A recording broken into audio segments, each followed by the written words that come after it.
मेरे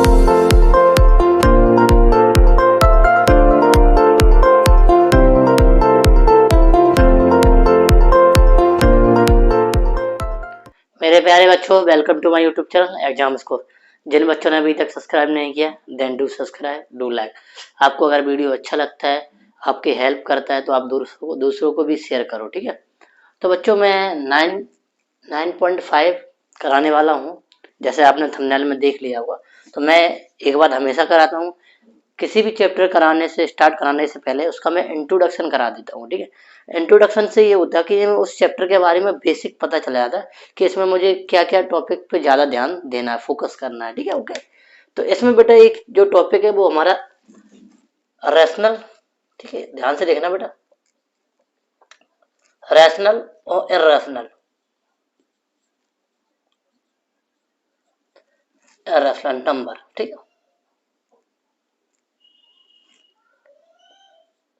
ठीक है, ठीक है। नंबर्स के बारे में थोड़ा बात की गई है, तो आपको पता है रैशनल नंबर क्या होते हैं। तो सबसे पहले देखो, हम बता दे रहे,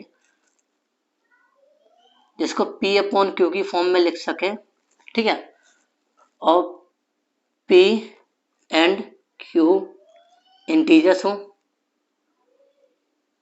ठीक है, और Q equal to not zero, ध्यान रखना दोनों इंटीजर्स हो और Q हमारा जीरो नहीं होना चाहिए, क्योंकि इंटीजर्स ऊपर जीरो आ सकता है, नीचे जीरो नहीं आ सकता, ठीक है। ओके, ये चीज ध्यान रखना। दूसरा क्या है हमारा, कोई भी डेसिमल हो, डेसिमल हो कैसा, टर्मिनेट हो, ठीक है, नॉन टर्मिनेट बट रिपीटिंग हो, ठीक है। क्या रिपीटिंग वाला होना चाहिए, रिपीटिंग और नॉन टर्मिनेट।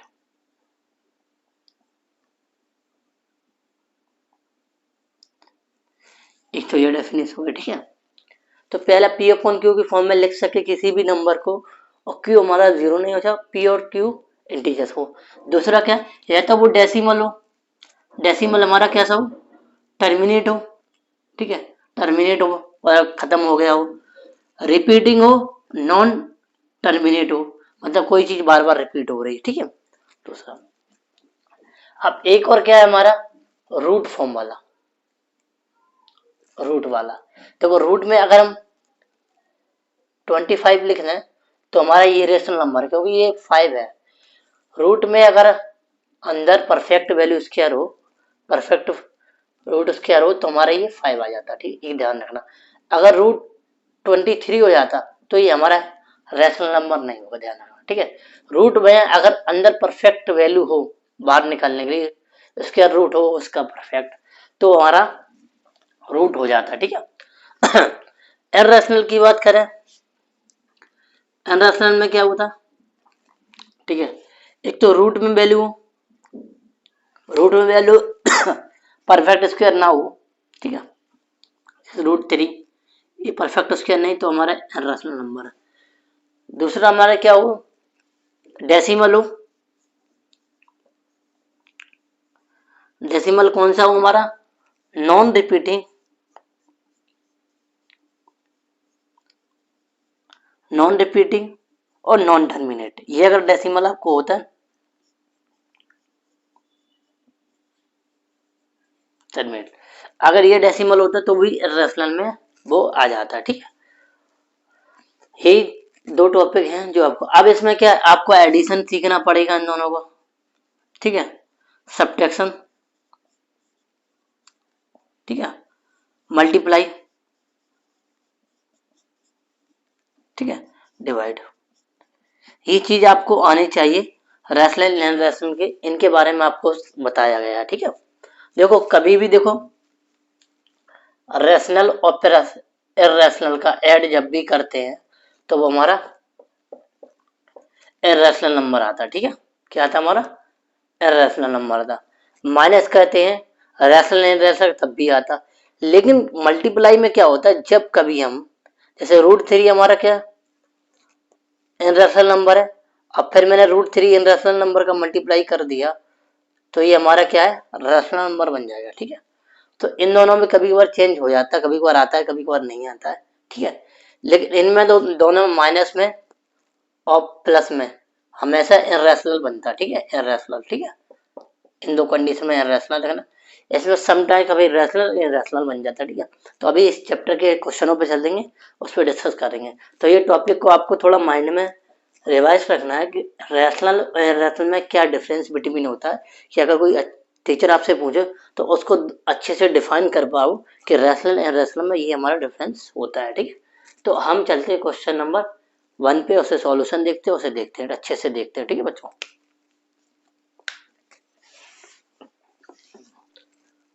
तो बच्चों क्वेश्चन नंबर 1 देखो बोर्ड पे लिखा है, मैं पूरा क्वेश्चन बोर्ड पे राइट कर दिया। तो देखो अभी मैंने आपको समझाया था रैशनल इरेशनल के बारे में, बस यही पूछा गया है, क्लासीफाई करना है आपको कि ये नंबर का क्या है, रैशनल होगा कि इरेशनल होगा, ठीक है। तो देखो पहले ये देखो रैशनल नंबर, उसको माने कर दिया इरेशनल, तुम्हारा ये पूरा क्या बनेगा, इरेशनल नंबर बन जाएगा, इरेशनल, ठीक है। ये देखो ये अगर इससे ये कट जाएगा तो हमारा क्या बचेगा, रैशनल नंबर, ठीक है, ठीक है। देखो 7 से 7 कट जाएगा तो हमारा ये 2 है बेटा, ऊपर नीचे बेटा 7 है, तो बेटा 2/7 आ जाएगा, तो बेटा रैशनल हो जाएगा, ठीक है। इसको देखो 1/2 है, इरेशनल होगा कि रूट कभी फिनिश नहीं होगा, अगर सॉल्व भी करो तो रूट ऊपर जा सकता है, ठीक है, इरेशनल। देखो पाई तो इरेशनल होता है, ये ध्यान रखो बेटा, पाई को हम लिखते भले भी है 22/7, लेकिन वो इरेशनल की कैटेगरी में आता है, ध्यान रखना। पाई को 22/7 तो लिख सकते हैं, लेकिन ये हमारा इरेशनल रैशनल नंबर दिखाता है, लेकिन ये इरेशनल नहीं होता है, ये हमारा इरेशनल होता है, रैशनल नंबर नहीं होता, ठीक है बेटा, ध्यान रखना बेटा है, ये चीज नहीं होती, ये वाला होता, भले ही उसे 22/7 लिख सकते, लिखते क्या, तो सी वाला ये होता, डी ये होता है, ये होता है पाई, पाई डी होता है, सरकमफेरेंस होता है। तो बेटा जब पाई निकालते तो C/D, तो C/D की वैल्यू से हमारा ये हमारा इरेशनल रैशनल दिखाता है, लेकिन इरेशनल होता नहीं है, पाई की वैल्यू हमेशा 3.1437 ऐसे ही कुछ होती है, ठीक है। ऐसे आप चेक करेंगे तो और भी बढ़ता चला जाता है, ऐसा कोई फिनिश नहीं होता, ना ही कभी नंबर रिपीट होता, कई नंबर चेंज होते जाते हैं, ठीक है। तभी इरेशनल की कैटेगरी में इसको डाला गया, ध्यान रखना। पाई के बारे में अगर आपसे पूछा जाए तो 22/7 लिखते तो हैं, लेकिन वो इरेशनल होता है, लिखते क्यों, क्योंकि हम जब सरकमफेरेंस ऐसा लिखते हैं, इसकी वजह से हम पाई को वैल्यू 22/7 में लिख सकते हैं, ठीक है। चलो क्वेश्चन नंबर 2 पे चलते बच्चों। तो बच्चों क्वेश्चन नंबर 2 देखो बोर्ड पे लिखा है, तो आप इसको देख के समझ गए होंगे, simplify each of the following expression, तो इसको सॉल्व करना है। देखो ये सेमी है प्लस का ही है, तो बेटा आपने 7 क्लास में मल्टीप्लाई ऑफ फैक्टर्स देखा होगा एलजेब्रिक फंक्शन में, उसी के बेस पे मुझे इसे सॉल्व करना है। तो बेटा जो 3 नंबर है ये, इसका इसमें भी मल्टीप्लाई, इसमें मल्टीप्लाई, 3 का मल्टीप्लाई 2 में करें तो 6 हो जाएगा, और इसमें करेंगे तो 3 ये यहाँ आ जाएगा, ठीक है, ऐसा, ठीक है। ये अंदर मल्टीप्लाई नहीं होगा ना, 6 कर दो, ठीक है, ये ध्यान रखना, ठीक है बेटा। अब 3 का मल्टीप्लाई होगा तो 2√3, ठीक है, इसका मल्टीप्लाई होगा √2, ये सेम कटेगा √3, ठीक है। तो ये 6, ये अब इन दोनों का अंदर मल्टीप्लाई हो जाएगा, ये हमारा 6 हो जाएगा, ठीक है। ये हमारा सॉल्यूशन हो गया, ठीक है, इतना ही सॉल्यूशन है, यही आंसर आ गया। अब इसमें क्या हुआ, यूज एक आइडेंटिटी होती है,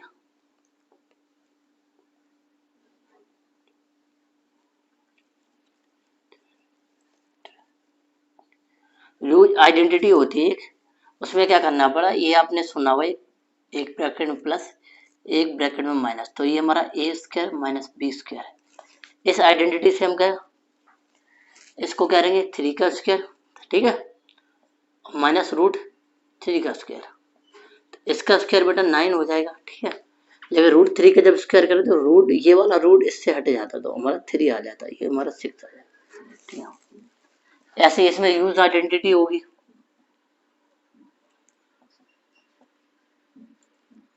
आइडेंटिटी का एक आइडेंटिटी ए प्लस बी का होल स्क्वायर होता है, a square plus b square plus 2ab, ये सुना होगा आपने। तो ये 5 का स्क्वायर बेटा, ठीक है, √2 का स्क्वायर प्लस 2 मल्टीप्लाई √5 मल्टीप्लाई √2, इसका 5 हो जाएगा। अभी मैंने बताया था कि रूट हट जाता है, यहाँ भी रूट हट जाएगा बेटा, यहाँ इन दोनों का मल्टीप्लाई का √10, तो 7 प्लस √10 आंसर आ जाएगा, ठीक है। यहाँ से इसमें देखो बेटा, इसमें भी यूज आइडेंटिटी जो इसमें सेकंड में यूज हुई थी वही इसमें होगी, ठीक है।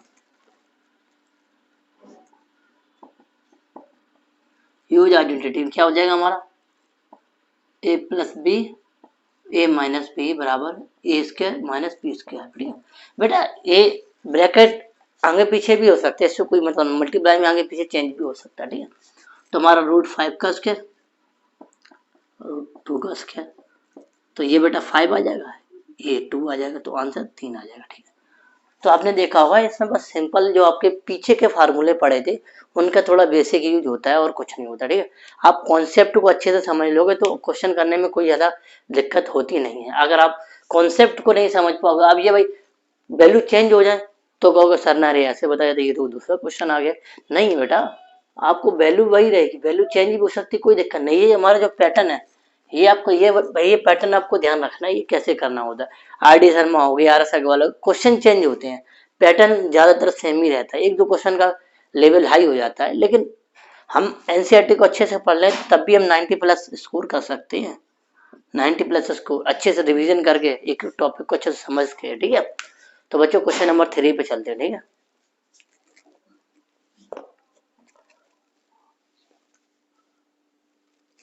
बच्चों क्वेश्चन नंबर 3 देखो, ये मैंने पहले से लिख दिया क्योंकि मैं लिखता बराबर तो आप ध्यान नहीं देते, तो ये मैंने पहले से लिख दिया। देखो पाई कह रहा है कि पाई जो है C/D में है, ये तो हमारा रेशनल है, लेकिन ये इनरेशनल क्यों कहलाता है, ये इसकी प्रॉब्लम को कैसे सॉल्व करोगे तो मैं आपको बताता हूँ। देखो ये मेरा C तो सरकमफेरेंस होता है, एक्चुअली C बराबर होता है पाई इंटू डी, ये होता है पाई इंटू डी, ये सरकमफेरेंस होता है। तो पाई जब वाई ये निकालते पाई निकालते तो डी का डिवाइड कर देते, तो देखो C and D should be both integer, integers हो सकते हैं विद स्केल, लेकिन बट अगर स्केल से इन्हें मेजर करते हैं तो इनकी जो वैल्यू होती है अप्रोक्सीमेट वैल्यू होती है, एग्जैक्ट वैल्यू नहीं होती। So we never know whether C और D इंटीजर और नॉट, इनकी जब वैल्यू पूरी एक्चुअल नहीं हो पाती, कोई कम कहीं ज्यादा हो जाती है, तो इस वजह से हम इन्हें रेशनल की कैटेगरी में से रखते हैं पाई को, ठीक है। तो आप इसे समझ गए, ये डेफिनेशन है, बस एक दूसरे से लिंक आप समझ जाओगे, ठीक है। C and should be both integer but with scale when we measure we get approximate value, so we never know whether C or D are integer or not, कह नहीं सकते कि वो इंटीजर हो सकती है कि नहीं हो सकती, ठीक है, क्योंकि वैल्यू एग्जैक्ट अप्रोक्सीमेट हम मेजर करते हैं, ठीक है। तो आप समझ गए क्वेश्चन नंबर 3। क्वेश्चन नंबर 4 पे चलते हैं बच्चों, ठीक है।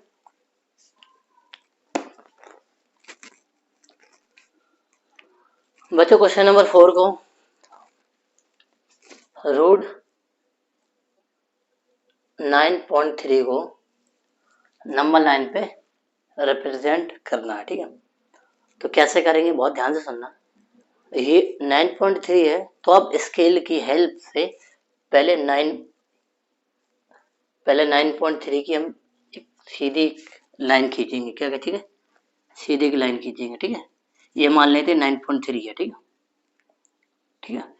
फिर हम क्या करें, ये मेरे A और B है, ठीक है।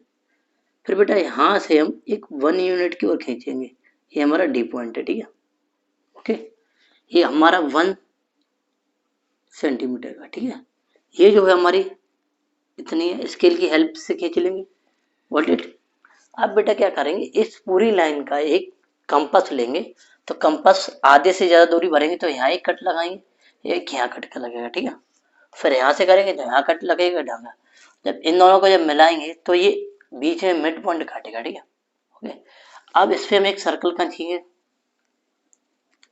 ठीक है। सर्कल बहुत अच्छा बना एकदम, ठीक है। ये खींच लेंगे बस इतना, और फिर इसके बाद हम इसको सीधा पूरा परपेंडिकुलर खींच देंगे, ठीक है। ये जो वैल्यू होगी बेटा, ये जो वैल्यू होगी वो हमारा रूट 9.3 होगी, ठीक है। अब इसे हम यहाँ से इसे कट लगा देंगे, यहाँ आ जाएगी 9.3, ठीक है। तो पहले स्टेप में बेटा क्या करना है कि स्केल से एक लाइन खींचनी है, ठीक है। फिर मैं बताया एक स्केल से 9 खींच लिए, 9.3 है, इसे ए बी मान लेना, कुछ भी नाम दे सकते हैं। फिर यहाँ से 1 सेंटीमीटर खींचेंगे, ये डी पॉइंट हो जाएगा। फिर इन दोनों का हम आधा करेंगे और फिर एक पॉइंट मिलेगा लाइन खींचने के बाद, ये पॉइंट, ठीक है। इसके हाफ सर्कल खींचेंगे, ठीक है, और ये जो लाइन होगी ये हमारी वैल्यू हो जाएगी, ठीक है। क्लियर? तो ये सिंपल है, आ भी सकता है चांस है आने का, ठीक है। तो आप समझ गए होगे, ठीक है। तो क्वेश्चन नंबर 5 पे चलते हैं। ये बेटा चैप्टर का लास्ट क्वेश्चन है। तो आपने समझ गए, पहले क्वेश्चन में मुझे क्या आइडेंटिफाई करना था, रैशनल है, रैशनल करना था। दूसरे में है रैशनल, रैशनल को सॉल्व करने था। तीसरे में पाई की वैल्यू को डिस्कस करना था, जो मैंने पहले ही सॉल्व कराने किया था। और फोर्थ क्वेश्चन है मुझे क्या, जो रूट में वैल्यू होती है वो हमें नंबर लाइन पे रिप्रेजेंट करनी थी, ठीक है। अब मुझे क्या रैशनलाइज करना है डिनोमिनेटर, ठीक है। तो नीचे वाला उसे रैशनलाइज करना है, ठीक है। तो कभी भी ध्यान रखना जो रूट है कभी भी डिनोमिनेटर में नहीं आता है, ठीक है। तो बेटा इसे हटाने के लिए रूट 7 का ऊपर मल्टीप्लाई, रूट 7 का मल्टीप्लाई नीचे, तो ऊपर ये हमारा रूट 7 हो जाएगा। तो आपको पता है रूट 7 क्या जाए 7 हो जाएगा, तो मेरा ये सॉल्व हो जाएगा, ठीक है। ऐसे बेटा यहाँ करेंगे, यहाँ बेटा क्या करेंगे, अपोजिट से मल्टीप्लाई कराएंगे। क्या करेंगे, अपोजिट से मल्टीप्लाई कराएंगे। ये ध्यान रखना कि अपोजिट से ही मल्टीप्लाई कराने हैं, ठीक है। कराएंगे तो बेटा ये रूट 7 प्लस रूट 6 हो जाएगा। अब यहाँ बेटा एक आइडेंटिटी बन गई, एक में प्लस एक में माइनस, तो क्या रूट 7 का स्क्वायर। अभी मैंने वो सॉल्व कराई थी रूट 6 का स्क्वायर। कॉन्सेप्ट बेटा याद रखोगे तो सॉल्व करने में ज़्यादा प्रॉब्लम नहीं होगी। 7 माइनस 6, तो 7 माइनस 6 में से हमारा 1 जाएगा, और 1 का कोई फर्क नीचे पड़ता नहीं, ठीक है। ये आ गया आंसर, ठीक है। इसको बेटा सॉल्व करोगे यही अपोजिट से कराना ही पड़ेगा, करा दिया। अभी ऊपर रूट 5 माइनस रूट 2, नीचे इसका दोनों का स्क्वायर बन जाएगा, 5 का स्क्वायर माइनस 2 का स्क्वायर, ठीक है। तो रूट 5 माइनस रूट 2, और 5 माइनस से 2 जाएगा, तो रूट 5 माइनस रूट 2, ये बेटा 3 आ जाएगा, ठीक है। सॉल्व हो गया, ठीक है। ऐसे ही अपोजिट्स का इसमें करेंगे बेटा। अपोजिट्स का मतलब होता है प्लस हो तो माइनस, माइनस हो तो प्लस, ये बात ध्यान रखना। तो रूट 7 प्लस 2, तो ये रूट 7 का स्क्वायर माइनस 2 का स्क्वायर, ओनली 2 का, ठीक है। रूट 7 प्लस 2, तो ये 7 माइनस 4, क्योंकि 2 का स्क्वायर 4 होता है, ठीक है। तो रूट 7 2, ये हमारा 3, तो ये आंसर है, एक ये और ये, ठीक है। तो ये सॉल्यूशन हो गया बेटा, कुछ नहीं करना होता, बस छोटा सा बेसिक होता है, आप समझ गए उस कॉन्सेप्ट को तो करने में कोई प्रॉब्लम होती नहीं। तो आई होप आपको ये चैप्टर अच्छा लगा होगा। अच्छा लगा तो दूसरों को बच्चों जरूर शेयर करो। अगर मेरी हेल्प करना चाहते हो ऐसे अपने स्टोरी पर लगाएं, हमें सेंड करें, मैं आपका थैंक यू बोलूँगा, स्टेटस भी लगाऊंगा कि इस बच्चे ने हमारी हेल्प की है, ठीक है। तो बच्चों हम चलते हैं नेक्स्ट एक्सरसाइज पर, उसको समझते हैं क्या क्या उसमें करना होता है, क्या क्या प्रॉब्लम होती है, उसको डिस्कस करते हैं। मिलते हैं नेक्स्ट वीडियो में। जय हिंद, जय भारत।